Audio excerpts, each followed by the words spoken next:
Hi, and welcome to Book Talk. I'm your host, Brian Nixon. Joining me on the broadcast, as always, is my co-host and partner in book crime, Tiffany Rockhold. Hello, Brian. How are you today? Did you like that new partner in book crime? Partner in book crime. I did like that one. Yeah. And I liked the fact that we didn't show up matching, but we did actually, but we coordinated pretty well. We're color coordinated. At least. Yeah, if you're joining us just for this week, if you're just joining us this week, last week we almost wore the exact same thing. Hers was in dress form, mine was in shirt form. Yep. And so I went over to her office this morning and poked my head around the corner and said, whew, okay, we're good. safe. We're okay. We are not dressed like the Bobbsey twins. No, not this week. Well, if you're joining us on Facebook, we thank you. If you're joining us on Calvary Church at Home, we thank you. But you could also join us on Instagram, and there's a variety of ways, including YouTube, that you could be joining us. And as always, Book Talk is sponsored by two groups, and we want to thank both of them. First is Parchment's Bookstore. All the books we talk about here during Book Talk can be ordered through Parchment's. Our fellow book lover, Daniel Aragon, is here. He will control the questions. And the second partner is Solomon's Porch, which is the coffee house. And I got an email from Josh who told me what the coffee is this morning. But I need to preface it with this. If I say it wrong, you coffee lovers, don't get mad at me. I'm a tea drinker. So here we go. Josh writes, below is our coffee for book and brew. Golasha from Ethiopia, and it has a hazelnut with hints of cherry and pomegranate. So there it is. I know how to say Ethiopia. It's that first word, Golasha. I don't know. We're not for sure. We're not for sure. And I'm a coffee drinker. And she's a coffee drinker. I don't know she doesn't know. Daniel, did you know? Yeah, okay. Even Daniel doesn't know. Yeah. See, so thank you to Solomon's Porch and Parchment's for doing being the sponsor of this hour. Tiffany, as you know, we're both very, very excited. Oh my goodness! About this today's book, which is called A Passion for the Impossible, and it's the story of Lilias Trotter. And let's admit it, you didn't know much about Lilias Trotter before I said, Tiffany, you have to read this book because she's going to blow you away. And she did. I was really excited to get to read this because Brian had talked so much about Lilias and had showed me some of her artwork. So I was really intrigued with her story. So I loved getting to dive into her story over the last 2 weeks and watched a documentary about her. So now that we're definitely doing our due diligence and reading and watching and, trying to glean as much information as we can. But this woman is fascinating. I think I just told him today, I want to learn more and I want to visit some of these places that she went to and things like that. I'm just blown away by her life and the fact that we're just now starting to find out about this woman. That's right. And the documentary you referenced, I mean, it wasn't just some homemade. Michelle Dockery of Downton Abbey was the voiceover for it. And another known Sleeping at Last does all of the music for it. Yeah, and so she is really well known in England. Here in the States, not as much. When it comes to women missionaries, we've all heard of Amy Carmichael, or we should have all heard of Amy Carmichael. We know Elizabeth Elliot. But then somewhere lost in translation is Lilias Trotter, and that should not be the case because this woman is extraordinary. As I said last week, Tiffany, I kind of liken her to a British Georgia O'Keeffe. In some ways, they were contemporaries, but they both went to the desert. Georgia O'Keeffe came here to New Mexico, the high desert. Lilias Trotter left England and went down to Algeria, in northern Africa. They both were artists. They were contemporaries of sorts. Obviously, Lilias Trotter was a missionary and worked for the Lord. Not saying that George O'Keeffe didn't work for the Lord. She referenced God on multiple times. But the thing is, she's truly a fascinating lady. Oh, she's so fascinating. Her story, her love for the Lord, how her mind works with art, and what she saw in her mind. It's truly amazing. Truly amazing. And I'm excited to dive into So that's what Her we're going to story. do. We're going to dive in. So again, the book is A Passion for the Impossible. That's a quote from Lilias Trotter herself. By the way, the woman is quotable left and right. We brought another book to complement. It's called A Way of Seeing. And this book here is primarily just her paintings with quotes. I told Tiffany she literally could just pick this book up and read a quote, and it's good. Like as an example, I literally just turned to this page, and it says, God wants to show us that nothing is great or small to him. Little things like that. Tremendous woman. But here we go. Chapter 1. Chapter 1 is called The England Era. And it's there we learn that Lilias was born on July 14th, 1853. Her family was of Scottish heritage. So both her parents, grandparents were from Scotland. Her great-grandfather was an artist. He studied abroad and eventually was knighted for his work. He was an engraver. And on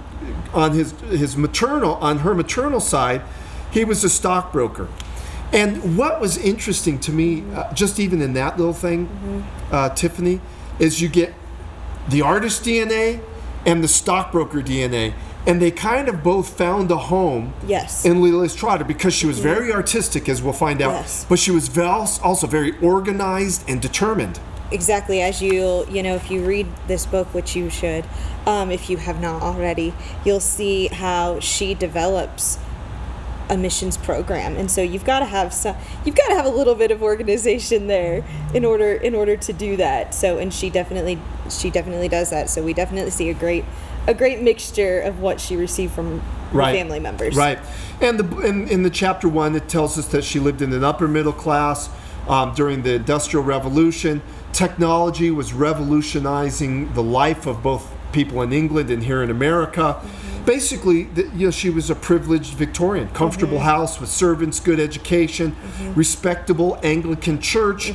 And I found it cute that they gave her the nickname of Tiger Lily because she loved animals and she wanted to protect the animals. A kitten that she found. Kitten she found. So Tiger Lily was her nickname. So in this chapter, Tiffany, a couple of questions that came up to me was, how does DNA, come into play, like with yourself.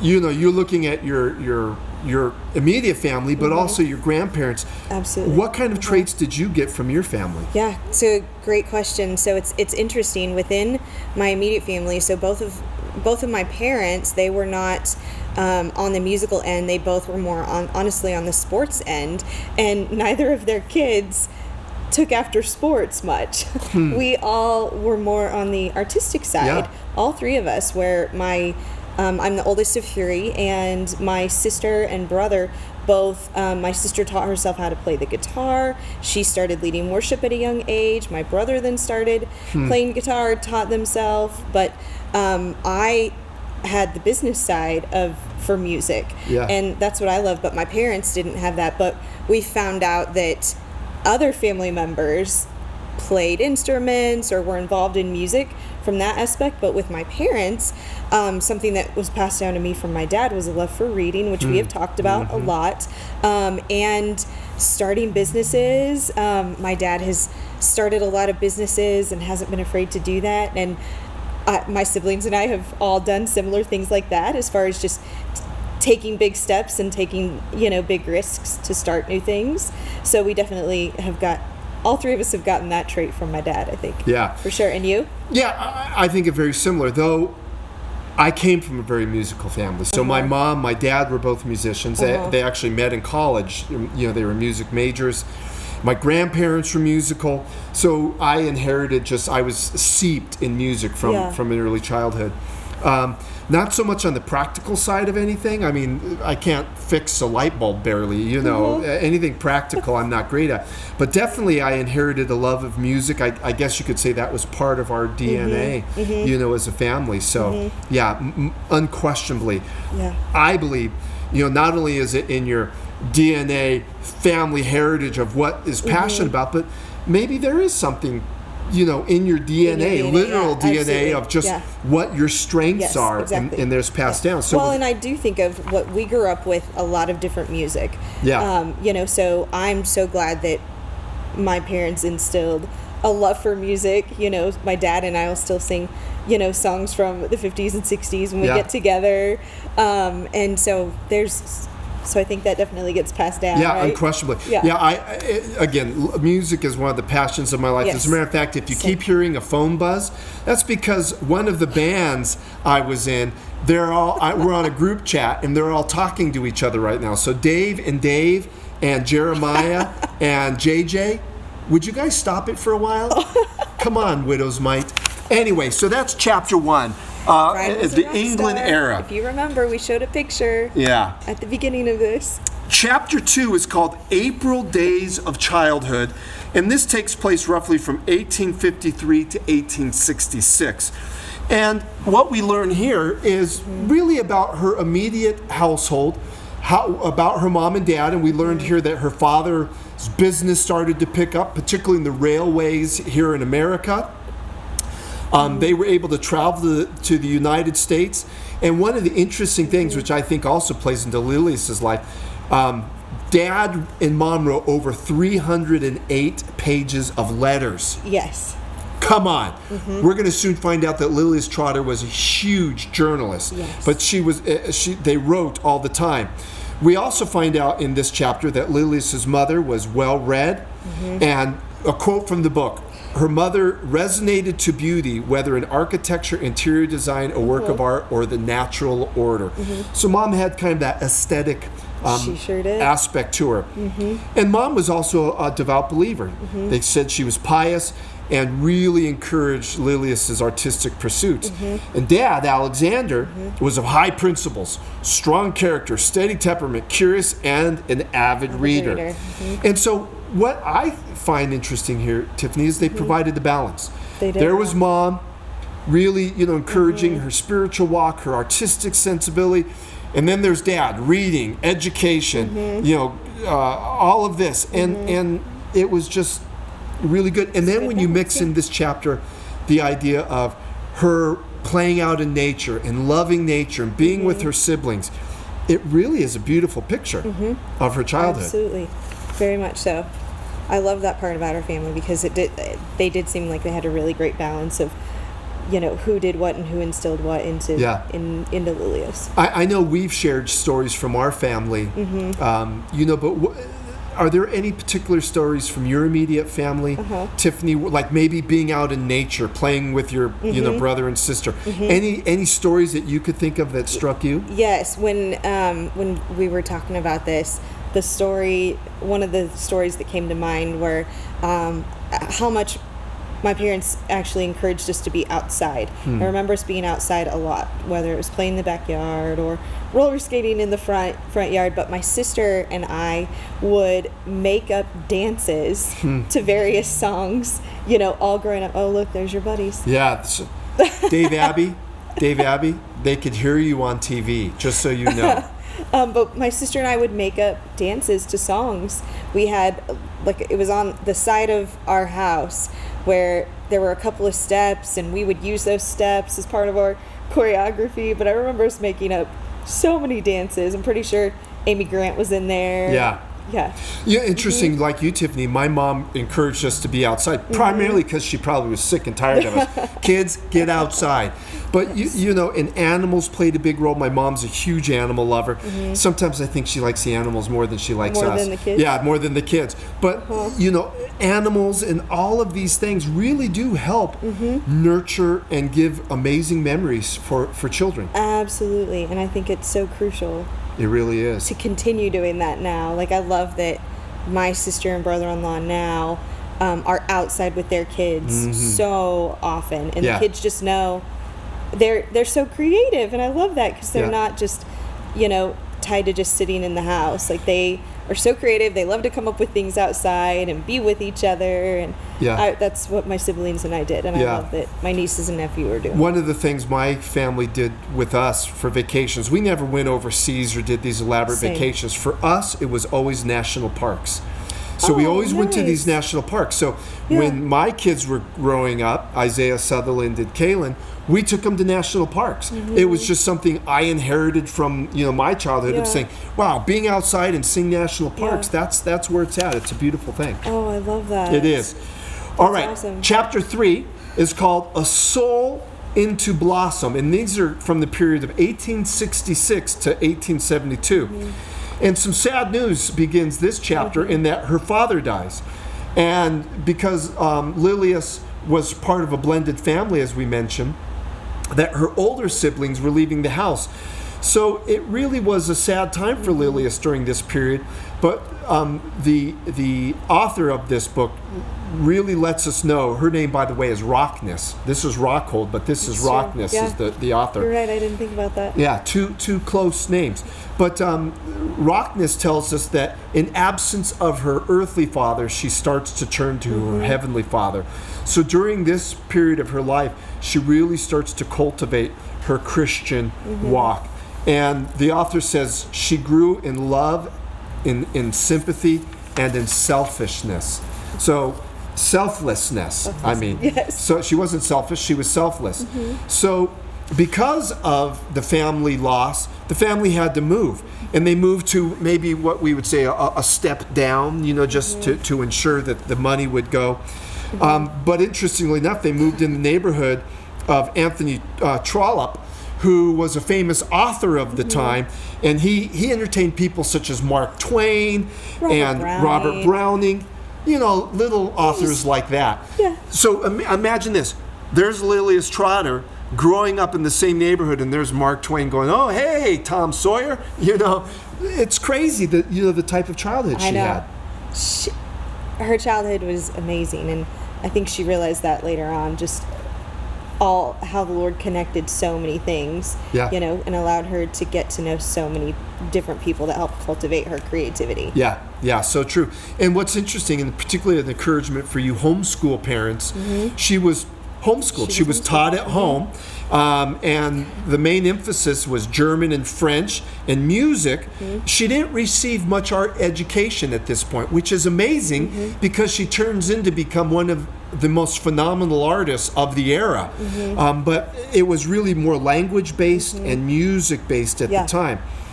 Obviously, her family still had enough money to travel in Europe, so they did a lot of traveling throughout Europe, and she also got her zest for adventure during this era of her life, which comes into play a little bit later. Yes, it does. Any trials in your early childhood that you could remember? I've had a lot of crazy health stuff from the time I was born, so we had that. I just had various health issues that I encountered growing up. And as I was growing up as well, my dad had a brain tumor. So that is something that has, significantly impacted our family. And I didn't know at the time just how much watching my dad go through that, how much that would impact my own life when I got my own diagnosis of psoriatic arthritis when I was 20. So we also moved quite a bit growing up. So those were were a few of the things. I think probably in my childhood the biggest trial was my parents getting a divorce. I was really young, but I was probably about 4 when they got a divorce. And that was a trial. But then after my mom remarried a couple of years later, things just got pretty nice, and so it was I had a relatively smooth childhood. But let's move to the second aspect about travel. I was going to ask, what about travel? Any travel? We, like you said, we didn't do a lot of traveling when I was growing up. Our travel consisted of going to see family more than anything else. There were a couple of water park, amusement park type trips, but it was more to see family than anything else. Important. So I'm not sure where my complete love of travel came from. But I think travel is so incredibly important. Getting kids out, letting them experience things. Absolutely. And even I've had to travel by myself internationally several times, and there's just something about getting out of your comfort zone and going and experiencing another culture that opens your eyes to a new perspective, you know, and I think that's so valuable. Yeah, so true. I am so thankful for all of the experiences, you know, travel-wise that I've gotten to do. Specifically, well, my first trip out of the country was when I was 16, when I went on a month-long mission trip to the Philippines. What about you? My first trip was into Mexico. Viva Nice. la Mexico. Nice. Happy Cinco de Mayo, by the way. Yeah, and you know, because you know, we lived I was really young. We lived in Tucson, so you know, you just had Mexico was really close. So we did some trips, but my very first real trip overseas was in England. So, and that wasn't until later on as an adult. But I agree with you. Travel is essential, even if it's just local, regional travel. Getting the kids and family to experience things like we did with national parks. Go out and do it. Well, and I think that's something that you still do to this day, because I'll see Brian will post about different adventures that he and his wife take to different places around Albuquerque that I had no idea existed at all. Yeah. I for many years was the go-to guy. Brian, tell what's culturally going on. Where's somewhere we haven't been? And so people will usually call me up and go, hey, we have someone coming in out of town. Where do we take Here's them? what they like to do. Where do I take them? And I give them the answers. I have a list of things that you've told me See? already. So I could do these things. Yeah. Travel's important. So chapter 4. Chapter 4 was called A New World, A Journey Inward. And in this chapter, it really begins to cultivate Lilias' love of the Lord in her Christian faith. And you're going to hear some more amazing names. Just like we heard Mark Twain in the last chapter, this chapter is amazing. So in this chapter, it begins to describe the start of the Keswick meetings. And if you do not know what the Keswick meetings are, you are missing out. That in and of itself is an education. The Keswick meetings were an evangelical group of people that got together primarily from England and from America. And they discussed ways to evangelize, to help educate, to help with the arts. They were really these holistic ways to help the Christian community and evangelize the world. They still go on to this day. The Keswick movement is still happening to this day. But listen to some of these. So these are people that Lilias Trotter was introduced to through her mom's involvement with the Keswick meeting. So William Wilberforce's son, the writer George MacDonald, who influenced C.S. Lewis, D.L. Moody, Robert and Hannah Smith. Hannah Smith was a famous American author. She wrote the best-selling book of the Victorian era here in America. And of course, Lilias and her mother were attending these meetings. And generally speaking, it was called the Higher Life movement at the time. And it was really how to dedicate your life to higher purposes, how to follow the Lord in doing all things, and how to develop a deeper intimacy with God. And Hannah Whitall Smith became, in a weird way, a role model for Lilias. Lilias saw this American Quaker woman who was really teaching the Bible, who was saying all these profound things and really encouraging those. And Lilias was smitten by Hannah Whitall Smith and started to kind of mimic her life. And really was a fascinating time in Lilias's upbringing. And one of the things of the Higher Life movement, it wasn't so much about heady seminary theology as it was practical theology. How are we to live out our Christian faith?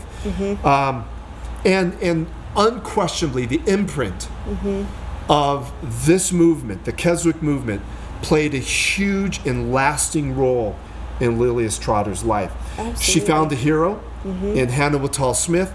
She found a group. She was equipped, evangelistically, and so on and so forth. So the question I have for you, Tiffany, is: do you have a moment like this? Do you have your own Keswick moment, something that you went to that transformed you?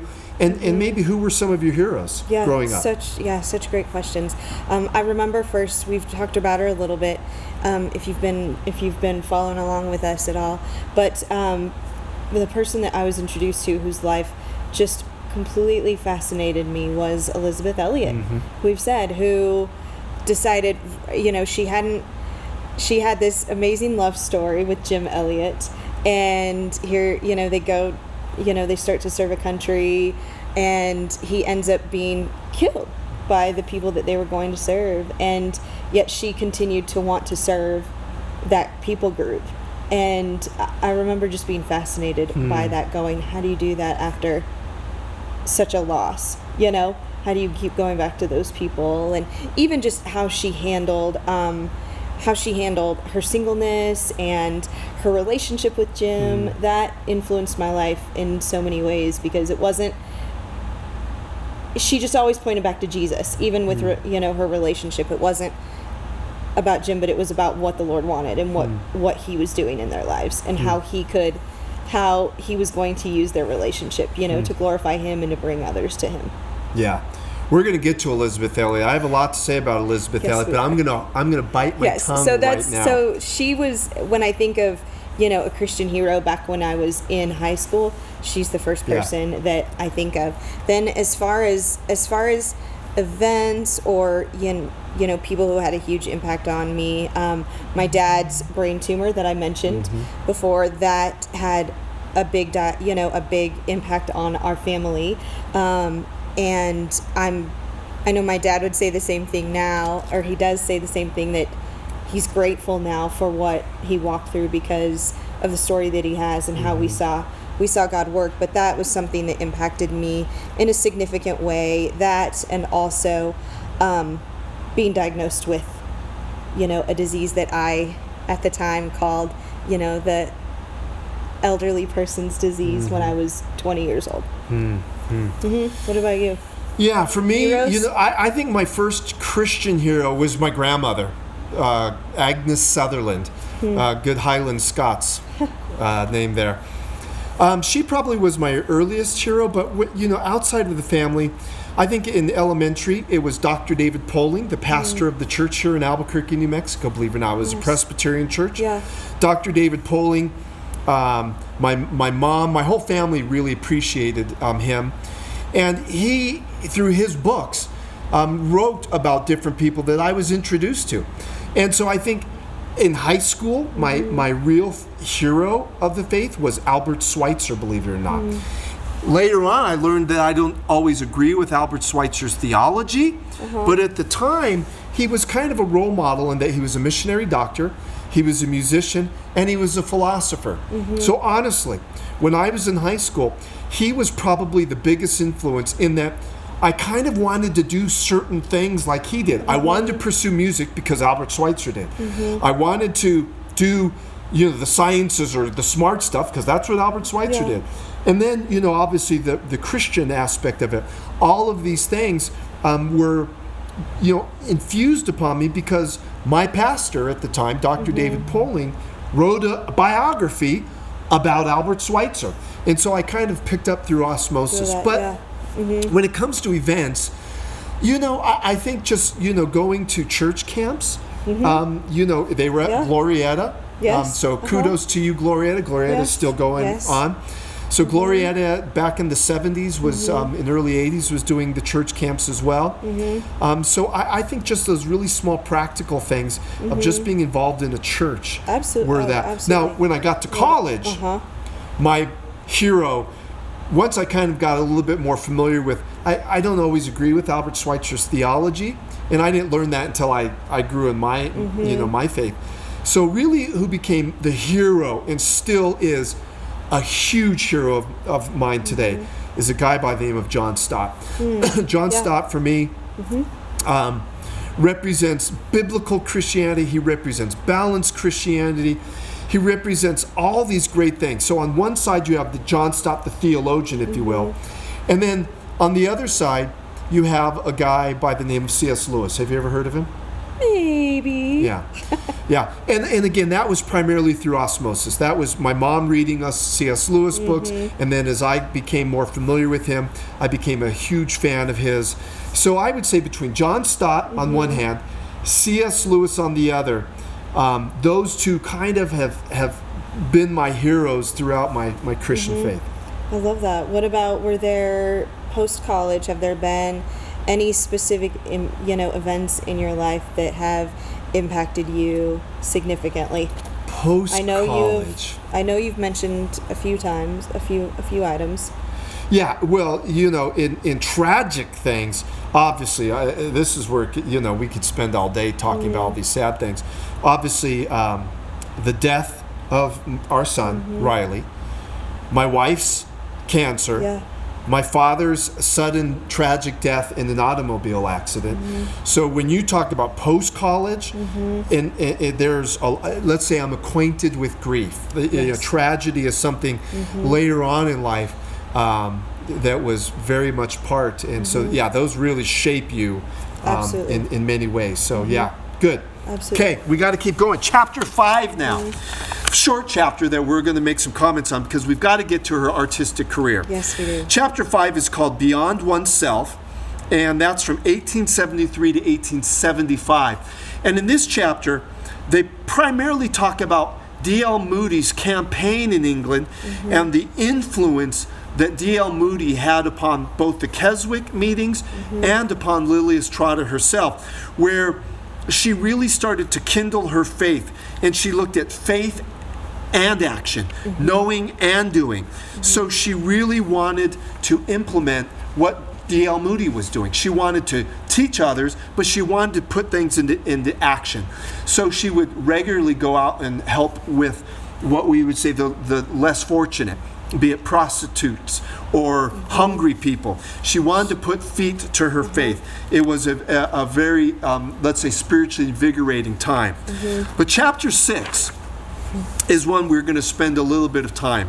Why chapter 6? Well, chapter 6 is called An Old Porcelain Maker, a Bit of Clay.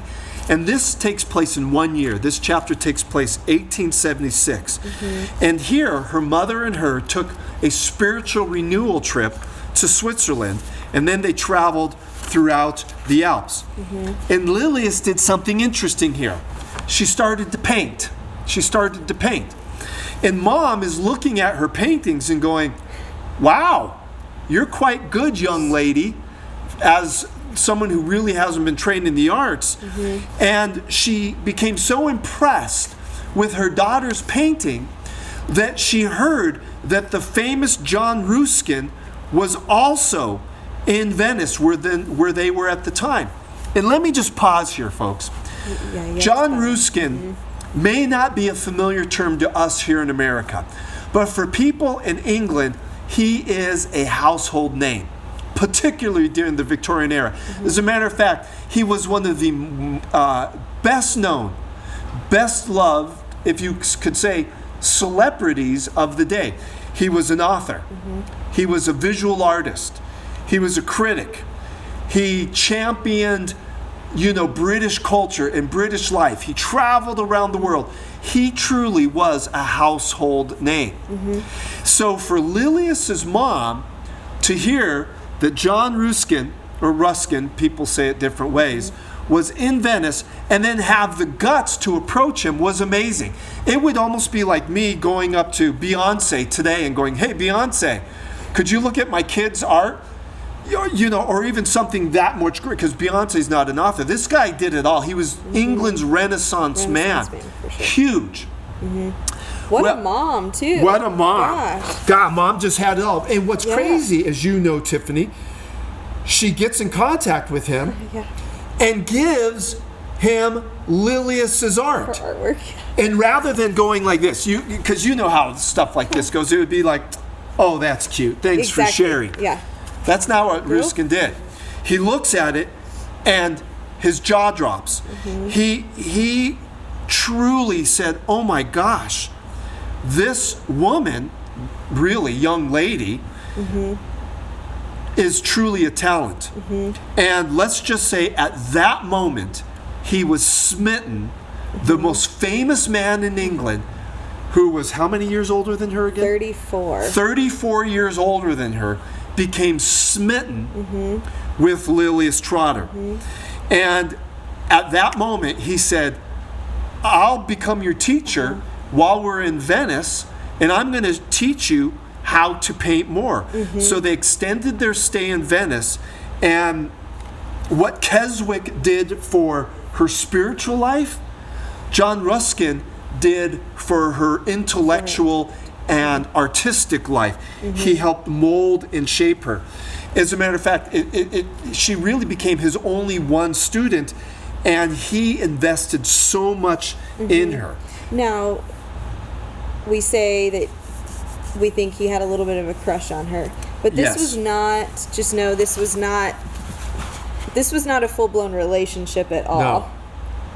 So, but it's quite interesting to even read this part of it, to just go, I wonder what she was thinking. I wonder what he was thinking, because as you'll see as we dive into this even more, they would write to each other very often, and he called her his darling Lilias in letters. Tiffany and I both think, and the author of the book Rockness also believes that he was very fond of her. He, if we will, had an adult crush on she was 20, in her early 20s, on a younger woman. And again, the most famous man in all of England having a crush on this gal, but also seeing the invested talent.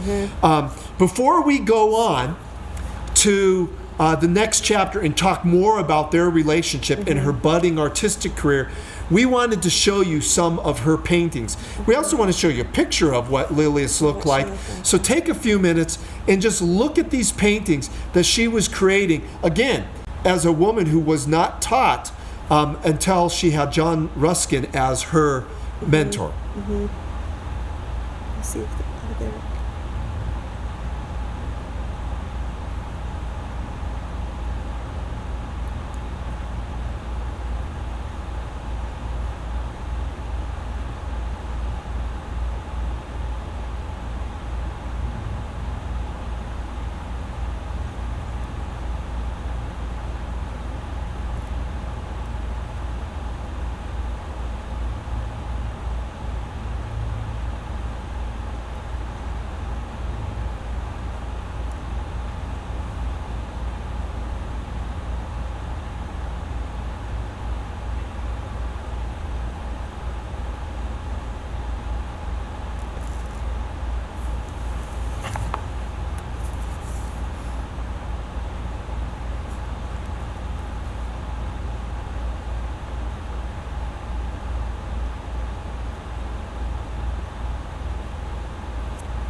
So as you could tell, she was great. And as a matter of fact, and we pointed this out at the beginning, you could get a lot of her books and they have her artwork in there. Those were just a few of hundreds. She continued to paint throughout her life. And Tiff and I were talking before the program. You could order posters of hers now. What was it, bath towels? Even bath towels. You could order Lilias Trotter bath shower towels. Curtains of all of her work, note cards. There were quite a few things. She's incredibly talented. Chapter 7 is Lily's Choice, and this takes place between 1876 and 1879. Upon her return from London from her trip and being mentored and tutored by Ruskin, she really started to balance art and ministry. She traveled, she did art travels, so she went to Norway and used painted in her notebook. She stayed with Ruskin and learned more of how to paint, but at the same time, she continues her ministry by helping the less fortunate and teaching and such. Sadly, in 1878, her mom dies, and in some ways that frees Lilias. Lilias, obviously sad that her mother passed away, but now felt like she could really start to take things by the horn, so you will. So she was left with the choice. And this is where it gets totally amazing. Ruskin is telling her, literally, Lilias, you can be immortal. He used those words with her.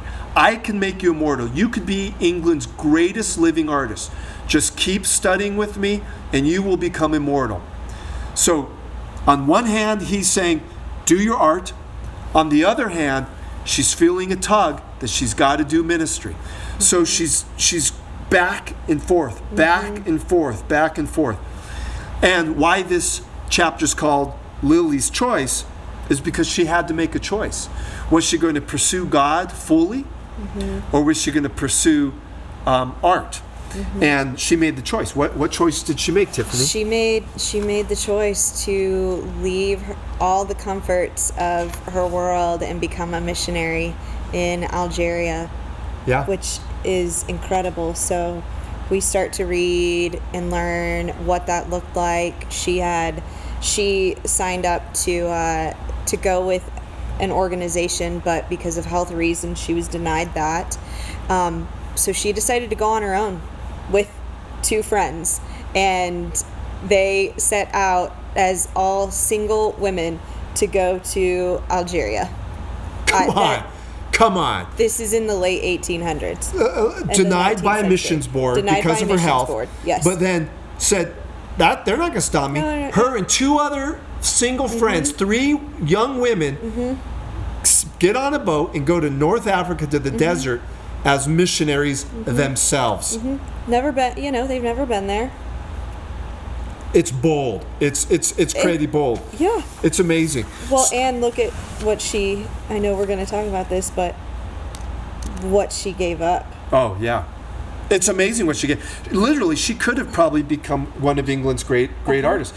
She gave up a life of prestige and fame and being waited upon and, in the press. She gave all that up to follow her passion for Christ. And, in chapter 8, it talks about some of the things that led up to her leaving.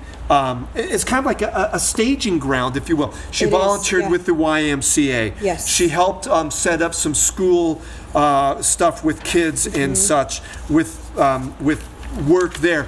But chapter 9, it really is where you get in what's called the Algerian age, 1888 to 1928. And this is where the second half of the book gets into all of her Algerian things. And if you thought she was amazing in her earlier years, just read about her latter years. Because remember, she continued to paint. But she did more than just painting. She started to write books. She was innovative in how she did missions work. She was truly an amazing person. So as you pointed out, she left on March 9th, 1888. They arrived in Algeria, and their first thing to do was hold a prayer meeting, and then they focused on the people. They said, I love this, Tiffany. Their motto was, we're looking for open doors, open hearts, and open heaven. So they were just saying, Lord, show us, give us an open door, and then make sure there's an open heart there. So it was one of those situations where she began to get a heart for the people, and culture, it never left her. No, and she was so creative, but she also did such a great job at learning the culture as well, and figuring out what worked best within this culture, because you couldn't minister to people the same way that in Algeria the way that you could in England. So she did such a great job of learning that culture and figuring out how best to serve them in creative ways and get the gospel to them. Yeah. And what you also learn in this chapter 9 is that she was innovative in how she reached out. So she had tea time with the women, they love tea in Algeria. She did like little Sunday school lessons with the children. And she even developed something that we now call short-term mission. And it was saying, okay, folks, you may not want to come down here year-round and dedicate your life. Why don't you just come down for 2 weeks or a week?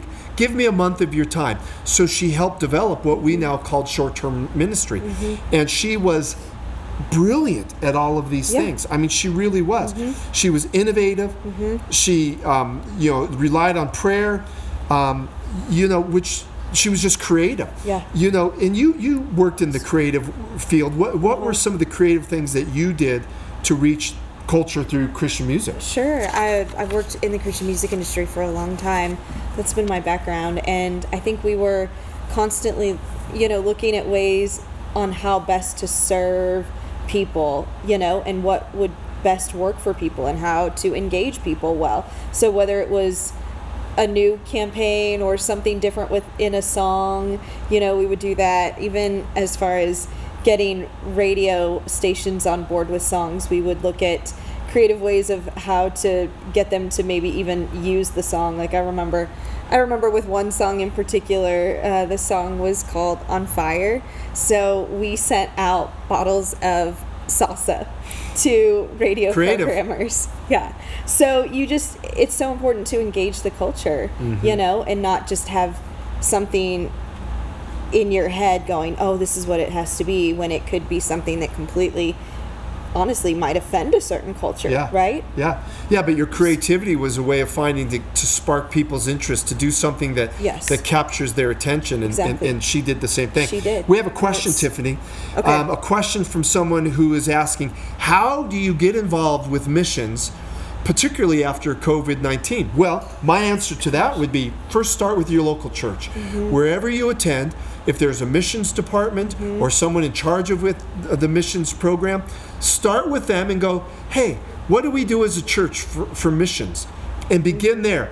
If your church doesn't have one, maybe you go to a small church. There are lots of mission organizations. Absolutely. What would you recommend, Tiffany? I would try to find a short-term trip somewhere. Yeah. I know that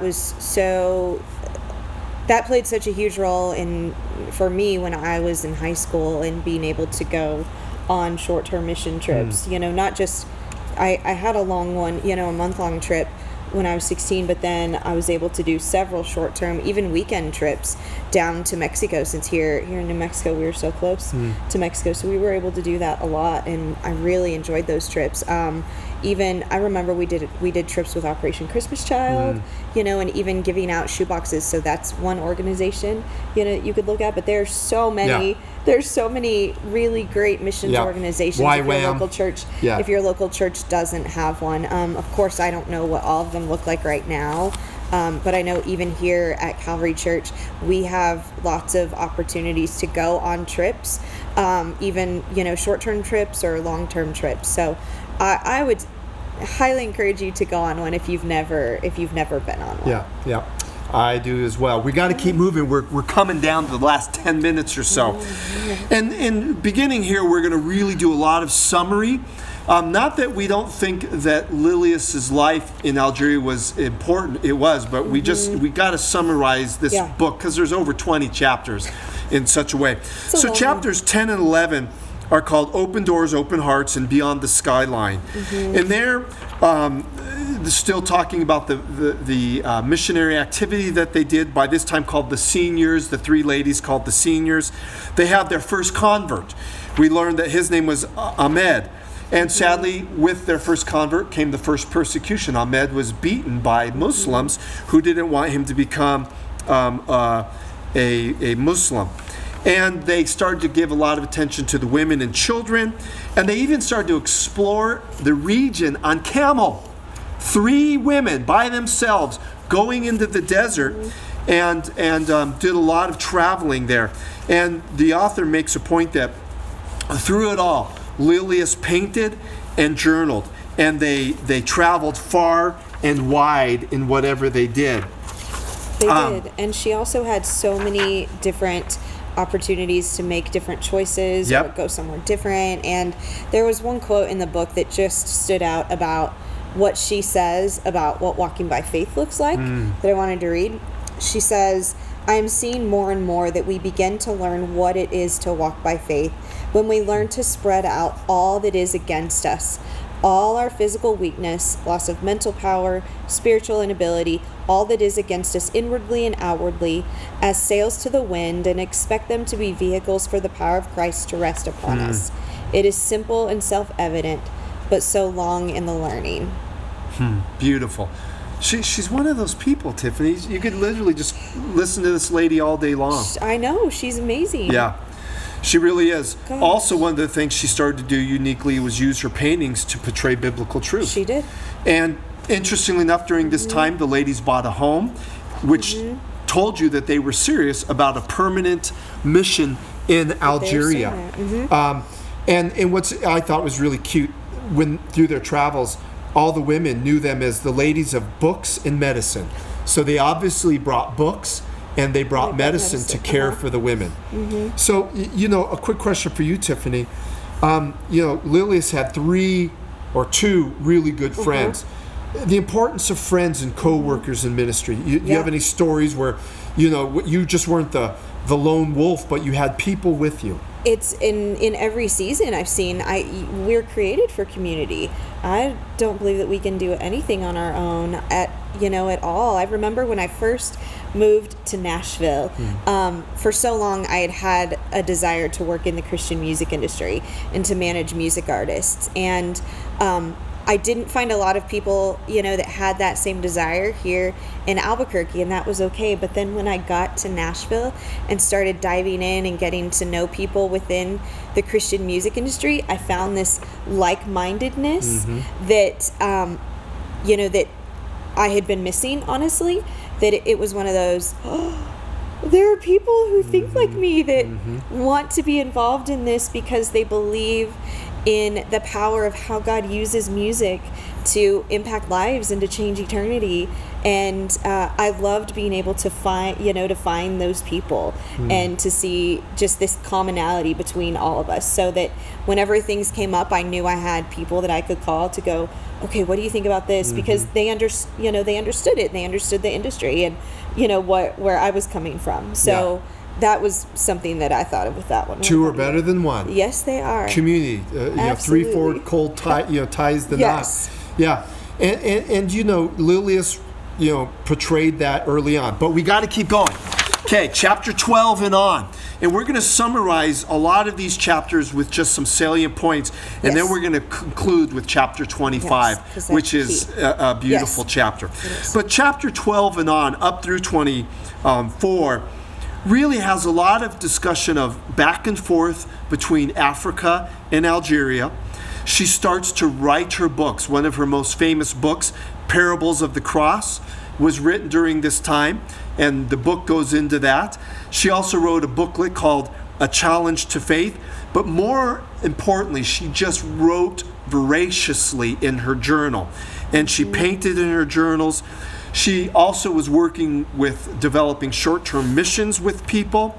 She also developed what she called the Algerian Mission Band. This was that formal group that was setting a long-term mission group in Algeria. And how did she do all this? Well, it says in the book, Lilias put the highest priority on spending time completely alone with God, studying His Word with a heart open and receptive to His voice. Interestingly enough, in the midst of all this, she also helped oversee a vernacular translation of the Gospel of John. She made connections with a very hard-to-reach Sufi Muslim group called the Talib. She discusses the time of war during World War I and how they did all this. Disease broke out. It was just fascinating. But the 2 things I really want to focus on and ask you about, Tiffany, are these. The fact that she journaled and wrote so much. Listen to this. It says, the pages of her little leather-bound diary for 1899, the day-by-day diary being the way she would, from this time on, report the remaining years of her life with great economy of space, with illuminated sketches and paintings. And then it says, Lily's diaries for the next 2 years are packed full of reports, plans, and visions. So here's the whole thing.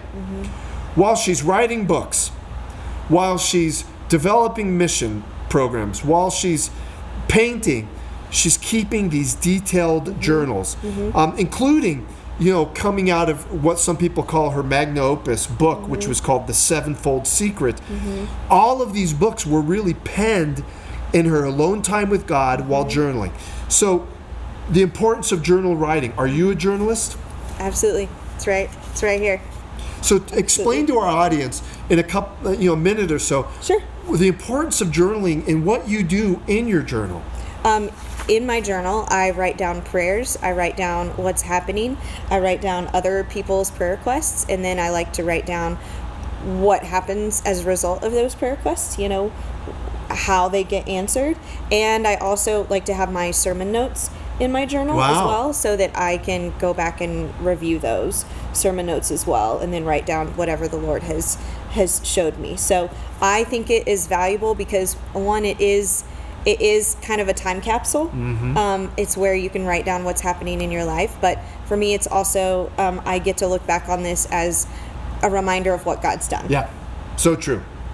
Amen. I would agree. I can't add much to that other than I too journal. I've been journaling since my kids were born. They have a chronicle of their whole life. Oh, I and love so it's one of the that. things that hopefully I get to leave them. We have a question before we move to the last chapter.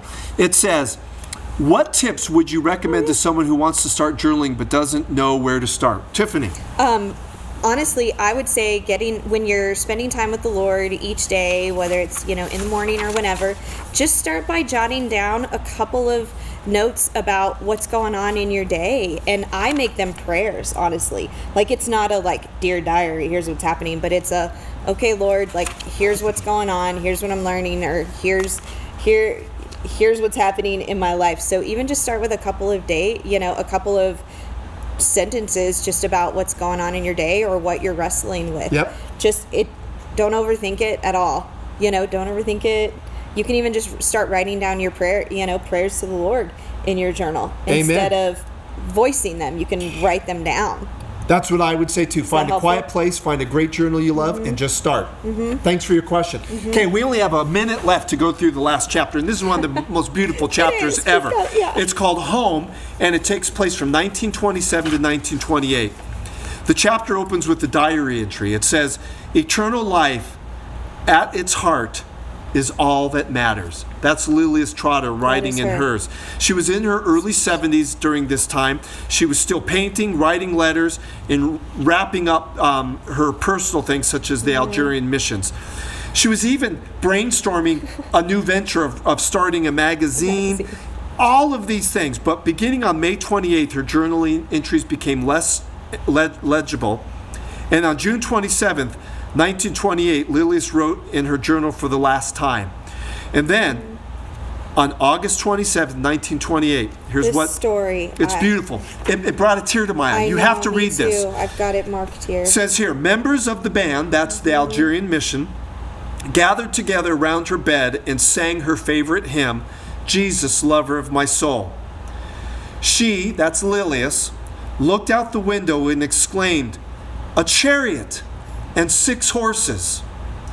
When asked if she is seeing beautiful things, Lilias replied, yes, many, many beautiful things. She then lifted her hands in prayer, and in perfect calm, she drew her last breath and went home. That's on page 324. Interestingly enough, the documentary about her life is called Many Beautiful Things. It's from her last words. As she's looking into heaven, she sees many beautiful things. We could go on and on about this woman, folks. I mean, that sentence alone deserves a whole program. We don't have it. Tiffany's now going to close us out and tell us what we have going on for next week. Gosh, read the book. If you haven't, read this. It will encourage you, especially if you're somebody who has had certain dreams and you think they're supposed to go one way. Well, maybe God's going to shift them and use those dreams in another way that you never imagined. So I love how the Lord still used her gifts that he gave her for art, but that he took her in a different direction than she ever thought. So I think, we need to be open, right, to whatever the Lord has for us and know that he will use the gifts and talents that he's given us. But for next week, we're taking a very different direction with a book, but I think it's very important. Very important and very, in this day and age, and very timely. So our next book for next week is called Sex, Jesus, and the Conversations the Church Forgot. It is by an author named Mo Esom. Here you go, Instagram. And I am looking forward to this conversation that we are going to have. So you can call Parchment's bookstore. You can order your next set of Bruin book, get your coffee in this book. And Brian, this one's going to be good. This one's going to be very timely because Well, of a lot of reasons. A lot of reasons. It's very honest, and I told honest. Tiffany, I said, man, she is so honest. I may sit there and as a little nervous boy sometimes, but she's very honest, but as Tiffany pointed out, so vitally important in the day in which we live. We need to be talking about this, but for today, thank you for joining us. Have a great day, and we'll see you next week. God bless you.